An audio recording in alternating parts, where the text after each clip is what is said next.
I wish I could tell you my story ends happily, that I found my way back before it was too late.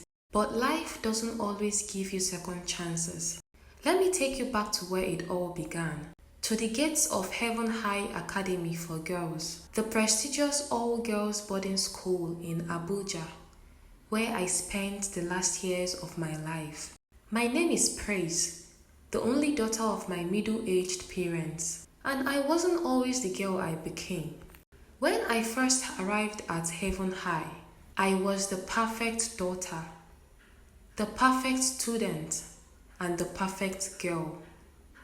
My parents, devout Christians and hard workers, had sacrificed so much to get me here. Remember who you are, Praise, my mother whispered, as she hugged me tightly at the school gate. You are a light. Don't let anyone dim it. I promised her I wouldn't, and for a while, I kept to my word. My first term was simple and structured. I stayed in my lane, attended classes, aced my tests, sang in the chapel choir, and kept my head down. The other girls called me Mama Praise because I always did the right thing. Mama Praise, the holier than thou queen, they would tease. I didn't care. I wore my goodness like a badge of honor. Not until the Golden Girls came at me. They were everything I wasn't. Bold, daring, and rebellious. Bianca, the leader, had beauty that could silence a room. Farida, her best friend, had a sharp wit and an even sharper tongue. Essay, the quietest of the three, had an edge about her that made her unpredictable. I wasn't even on their radar until one evening, as I was coming back from the evening fellowship that's always been held in the school hall every Wednesday evening. They approached me. Praise, right? Bianca said afterward, sauntering up to me with her signature smirk. Yes, I replied, clutching my hymn book tightly. You've got a beautiful voice, she said, her tone almost too sweet. We're sitting under the mango tree. After lunch, join us. I hesitated. The mango tree was their territory, their hangout spot. Everyone knew it. I don't think I can, I stammered. Farida rolled her eyes. Relax, Mama Praise.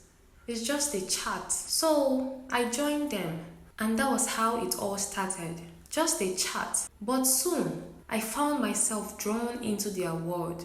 It began with little things, sneaking in junks, soda, alcoholic drinks into the dorm after curfew, skipping morning devotion, gossiping about teachers, things that I told myself weren't a big deal. But the line kept moving, and I couldn't control it no more. Praise, you are too upright, Essie said one evening, handing me a bottle of Pepsi laced with something bitter. Losing up. Life is too short. I drank it. I laughed with them. I thought I was finally leaving, that I have arrived. One Friday night, Bianca burst into our dorm with excitement. There's a party in town, she announced. There's going to be lots of big boys and girls, so I bet it's gonna be fun. Party? Are you mad? I said, sitting up in bed. Do you know the trouble we'll be in if we're being caught? Stop being a buzzkill, Farida said, tossing a dress at me. You're coming. I wanted to say no. I wanted to stay in my bed, read my book, and be the good girl my mother raised me to be. But something in me wanted to prove I could belong. So I went. The party was nothing like I imagined. Loud music, flashing lights, and boys who looked older than they should have been. Bianca handed me a glass of cocktail. Drink, she said. I drank, and I kept drinking.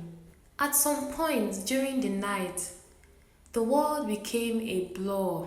Faces swirled around me, voices grew distant, and my legs felt like jelly.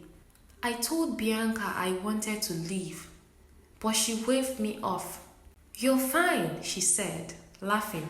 I stumbled outside, desperate for fresh air. That's when I felt a hand on my arm. "Where are you going?"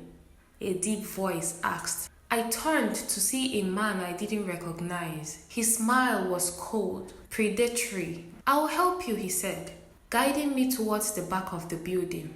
No, I'm fine," I mumbled, trying to pull away. But he didn't let go, and that was all I could remember. When I woke up, I was laying on a tattered bed behind the building, and I couldn't even figure how I got there. My clothes were torn, my body ached, and my mind felt shattered. I stumbled back into the party, searching for Bianca and the others, but they were nowhere to be found. They had left me, so I found my way back to the school dorm before the day brightened. I didn't tell anyone what happened. In fact, I couldn't. The shame was too much. Weeks passed, and I tried to move on, but I couldn't shake the feeling that something was wrong. I became sick, constant fevers, night sweats, and weight loss. On the visiting day, my parents noticed, but I lied to them, saying it was just stress from school. It wasn't until I fainted in class that the truth came out. I was rushed to the hospital, where the doctor delivered the news. "You've been tested HIV positive." The words felt like a death sentence. When my parents found out, they were devastated.